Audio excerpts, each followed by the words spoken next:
Yes proceed.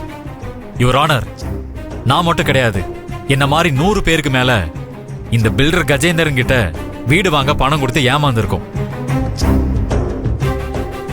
ஒரே இடத்துக்கு 2 பேருக்கு போலியா பட்டா ரெஜிஸ்டர் பண்ணி எங்களை ஏமாத்தி பணத்தை வாங்கிட்டு வீடும் தராம இருக்காரு. பணத்தை திருப்பி கேட்டா கோர்ட்டு கேஸ்ன்னு சொல்லி ரொம்ப நாளா ஏமாத்திட்டு இருக்காரு யுவர் ஆனர். நீங்க தான் எங்க தரப்பு நியாயத்தை கேட்டு நல்ல தீர்ப்பை கொடுக்கணும்னு தாழ்மையோட கேட்டுக்கிறேன். யுவர் ஆனர், என்னோட கட்சிக்காரர் தெளிவா உங்க முன்னாடி எல்லாத்தையும் எடுத்து சொல்லிட்டாரு. இந்த வழக்கில் குற்றம் சாட்டப்பட்டிருக்கும் கஜா என்கிற கஜேந்திரன் என் கட்சிக்காரரை போலவே பலரிடம் வீடு கட்டி தருவதாக பொய் சொல்லி பல கோடி ரூபாய் பணம் வாங்கி ஏமாத்திருக்கிறார். இது சந்தேகத்துக்கு இடமில்லாமல் நிரூபணமாகியிருக்கிறது.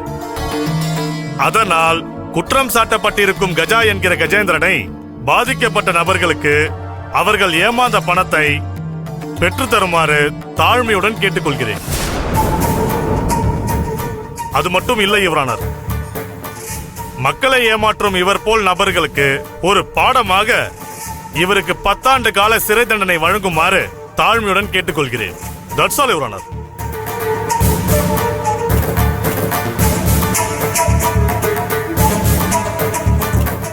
எதிர்த்தரப்பு வக்கீல், நீங்க உங்க வாதத்தை தொடங்கலாம்.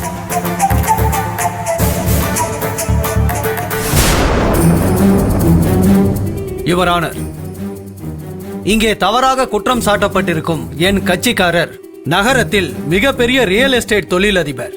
இந்த வழக்கே ஒரு ஜோடிக்கப்பட்ட வழக்கு.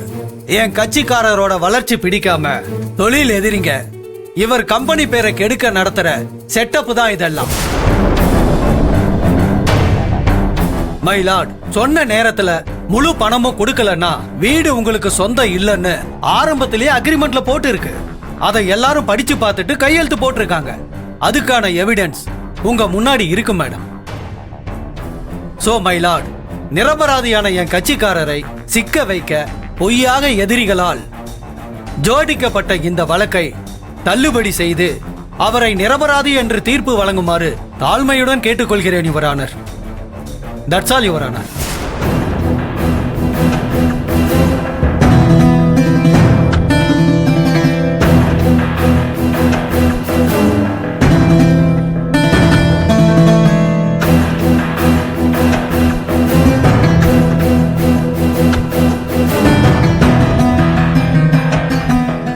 இந்த வழக்கை அடுத்த மாதம் 18ஆம் தேதிக்கு ஒத்தி வைக்கிறேன்.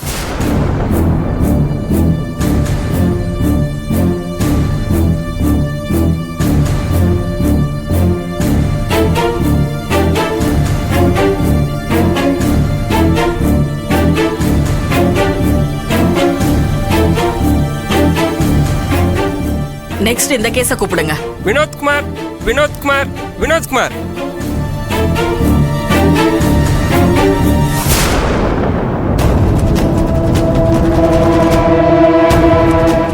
ஏ கீர்த்தி, மெதுவா போடி. யார் மேலயும் இருக்கிற கோவத்தை கார் மேல காட்டி எங்கேயாவது போய் மோதிராத. மா, நீ வேற நேரங்காலம் தெரியாம ரைமிங்கா பேசி என்ன கடுப்பேத்திட்டு இருக்காத. நான் இப்ப என்னடி சொன்னேன்? உன் புருஷன் ஒன்னு அடிச்சதுக்கு நீயே ஏன் மேல கடுப்பா பேசுற? மா, பேசாம இருந்துருமா. நான் செம காண்ட்ல இருக்கேன். அந்த மனுஷனுக்கு எவ்வளவு தைரியம் இருந்தா ஏன் மேலேயே கை வைப்பாரு? வேற எதுக்காச்சும் அடி வாங்கியிருந்தா கூட நான் போனா போதுன்னு போட்டு தொலைஞ்சிருப்பேன். போய் அந்த விளங்காத வேலு செல்விக்காக அந்த மனுஷன் நம்ம கிட்ட வேலை செய்யறவங்க முன்னாடி என்ன கை நீட்டி அடிச்சுட்டாருலம்மா. எப்படிமா நாளை பின்ன இந்த பசங்களெல்லாம் நான் வேலை வாங்க முடியும்? சரி, நான் அப்படியே வேலை வாங்கினா மட்டும் எப்படி இவனுங்களா என்ன மதிப்பானுங்க? இதுக்கெல்லாம் அந்த மனுஷன் பதில் சொல்லி ஆகணுமா? இல்லைன்னா என் மனசு ஆறவே ஆறாது. இந்த பாரு கீர்த்தி, நான் சொல்றத பொறுமையா கேட்டு யோசி. மாப்பிள்ளை இதுக்கு பதில் சொல்ல வேண்டாண்டி. இதுக்கெல்லாம் காரணம் அந்த வேலுவும் செல்வியும் தான். அவங்கதான் பாசமா ஆர்டர் கொடுக்கற மாதிரி கொடுத்து உன் புருஷ மனச மாத்த பாக்குறாங்க. இந்த புள்ளையும் கிள்ளிட்டு தொட்டிலையும் ஆட்டுவாங்க தெரியுமா? அந்த கதை தான் இவங்க பண்றது. இத பார், நீ கேட்க வேண்டியது உன் புருஷனை இல்ல, அந்த வேலுவையும் செல்வியும் தான். நீ எங்க அடிக்கணுமோ அங்க அடி. உன் புருஷன் தானா அடங்குவார். அடுப்புல எரியிற குழியை எடுத்தா எரியிற நெருப்பு தானா அடங்கிரும். நான் சொல்றது உனக்கு புரியும் நினைக்கிறேன். மா இதுக்கு மேலேயும் மறைஞ்சு நின்று அடிக்கிறதுல ஒரு